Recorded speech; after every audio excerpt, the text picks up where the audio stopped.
नमस्कार दोस्तों, जय श्री कृष्ण।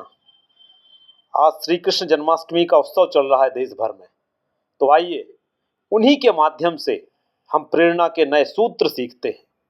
दरअसल श्री कृष्ण का संपूर्ण जीवन ही असंख्य सूत्रों से परिपूर्ण है।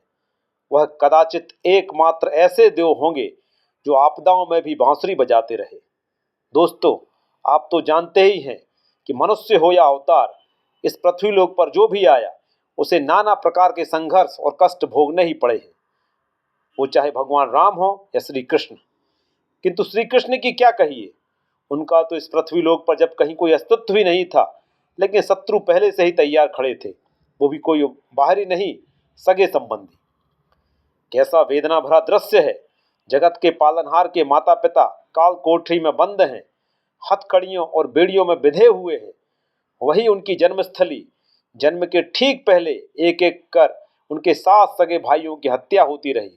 इसके पश्चात उनका आगमन हुआ। विडंबना देखिए, भगवान के अवतरण पर ढोल नगाड़े तो ठीक, कोई टूटी थाली भी नहीं बजी।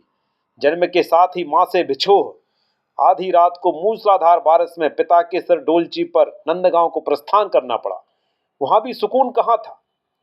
जैसे ही कंस को खबर लगी, उसने नवजात कृष्ण को मारने पहले पूतना, फिर तृणावर्त, वत्सासुर, बकासुर और अघासुर जैसे जाने कितने राक्षसों को भेजा। उन सभी को ठिकाने लगाया। जीवन के विकट संघर्ष जारी थे। यमुना में आतंक के पर्याय बने कालिया नाग का मर्दन किया। जब अपने मामा कंस का वध किया तो प्रतिशोध लेना जरासंध ने 1-2 बार नहीं, पूरे 17 बार मथुरा पर आक्रमण बोला। इन आताताइयों से वे जूझते ही रहे। कितना अपमान झेला, उसकी तो गिनती ही क्या करें। उनकी बुआ के लड़के यानी भाई शिशुपाल ने ही भरी सभा में 1-2 नहीं, पूरी 100 गालियां सुनाई। जब पांडवों के दूत बनकर आए तो दुर्योधन ने भी खूब भला बुरा कहा। वो तो जंजीर बढ़ाकर बंदी बनाने चला था।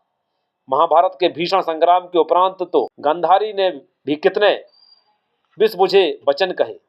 श्री कृष्ण ने क्या क्या नहीं सहा, कैसी कैसी भूमिकाएं निभाई। कभी सारथी बने, कभी दूत बने, कभी द्रौपदी की पादुकाएं तक उठाई, मित्र सुदामा के पैर पखारे, कुरुक्षेत्र में प्रेरक वक्ता के तौर पर संशय से भरे अपने मित्र अर्जुन को युद्ध के लिए राजी कराया।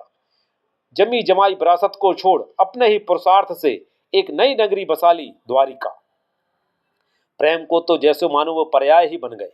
राधा रानी और श्री कृष्ण मानो एक शरीर और एक ही आत्मा। वह सिखा गए कि प्रेम की पराकाष्ठा क्या है और कैसे प्रेम में एकाकार हुआ जाता है। जीवन के समस्त रसों को जीने वाले, प्रेम, पराक्रम, पुरुषार्थ सभी के चरम, ऐसे युग पुरुष इस संसार में विरल ही आते हैं, न भूतो न भविष्यति।